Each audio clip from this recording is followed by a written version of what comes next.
a esta hora de la mañana. Sí, ya vamos a hablar con Ernesto Solano. Él es el líder legal y experiencia del usuario de la Oficina del Consumidor Financiero. Vamos a hablar sobre clonación de tarjetas. Ahora que estábamos dando el dato de tantas tarjetas, del tamaño de la deuda que hay en este momento, pero también importante la cantidad de tarjetas que están circulando, tanto las de débito como las de crédito. ¿Cómo está ahorita el tema en nuestro país sobre la clonación de tarjetas? Don Ernesto, ¿cómo está? Bienvenido, buenos días. Hola, muy buenos días. Agradecerles por la invitación para hablar sobre estos temas tan relevantes para toda la colectividad. Bueno, no sé si ustedes tienen algún dato ahorita actualizado de cantidad de personas o si es algo que les llega mucho a ustedes a la oficina, ¿verdad? De personas que resultan estafadas de esta manera. ¿Qué es la forma más común en la que se da la clonación de tarjetas? Ya el tema de la clonación de tarjetas casi no la estamos viendo.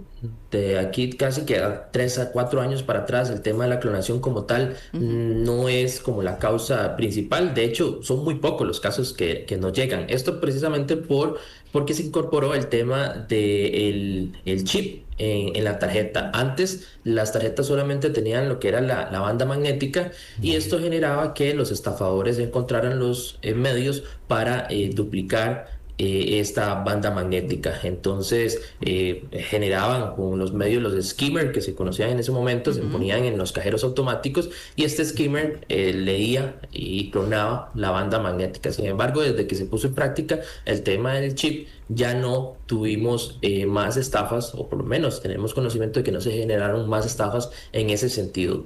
¿Cuáles son los mecanismos o los medios que se están utilizando para realizar estafas o fraudes? Bueno, más que todo los relacionados con la billetera electrónica. Y no es porque como tal la billetera electrónica sea insegura, es porque para poder enrolarla o unirla al celular, el estafador requiere, por ejemplo, los datos de la tarjeta, pide también un código que le llega por mensaje de texto o correo electrónico al titular de la tarjeta y ahí es donde logran enrolar la tarjeta a esa billetera digital. Entonces, más que todo, hemos visto en los últimos días ese tipo de casos o cuando la persona lamentablemente pierde o le roban la tarjeta y empiezan a hacer transacciones más que todo fuera del país, porque recordemos que la normativa costarricense solicita que se pida el PIN para compras superiores al pago rápido, que son 50,000 colones, pero cuando la compra se hace en el exterior no es requerido el tema del PIN. Entonces, muchos casos hemos resuelto acá o hemos visto en donde la persona tal vez está en el extranjero paseando, pierde la tarjeta o le hurtan la tarjeta y empiezan a utilizarse, los estafadores empiezan a utilizar la tarjeta para realizar compras y lo pueden hacer porque no les requieren el PIN. Claro. Sí. Hay una imagen, don Ernesto, de una, a ver, la hemos visto en internet, que yo no sé si es aquí o es en Bogotá o en unas ciudades de estas de congestión en las calles. Se ve una mujer con un aparato en la mano, se le acerca a alguien por detrás, rastrea seguramente la billetera y ella se va. Y decía una nota ahí explicando que son mujeres que se acercan a los hombres y ellas llevan ese aparato para seguramente rastrear la tarjeta.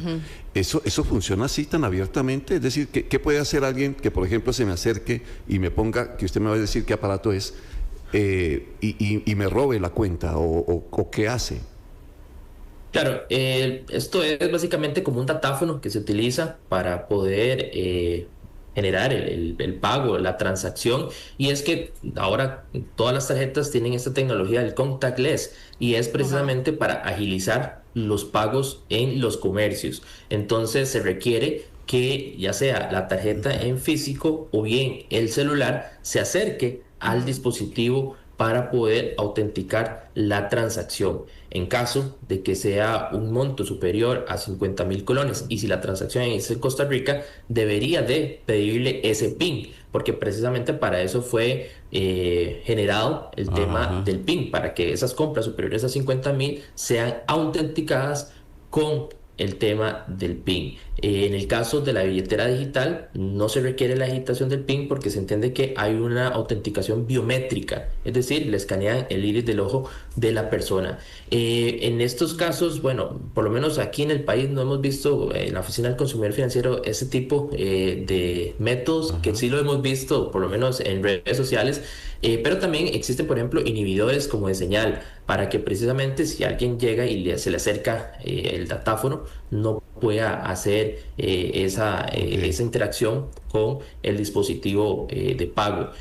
Hay que ser claros de que el dispositivo de pago y el datáfono o el POS deben de estar cerca, ¿verdad? No es como que la señal le va a llegar si hay, no sé, 30, 20 metros. Tiene que estar bastante cerca el POS del dispositivo de pago. O si la tarjeta está dentro de la billetera, por ejemplo, porque si es esa dinámica de que se le acercan a una persona, ¿verdad?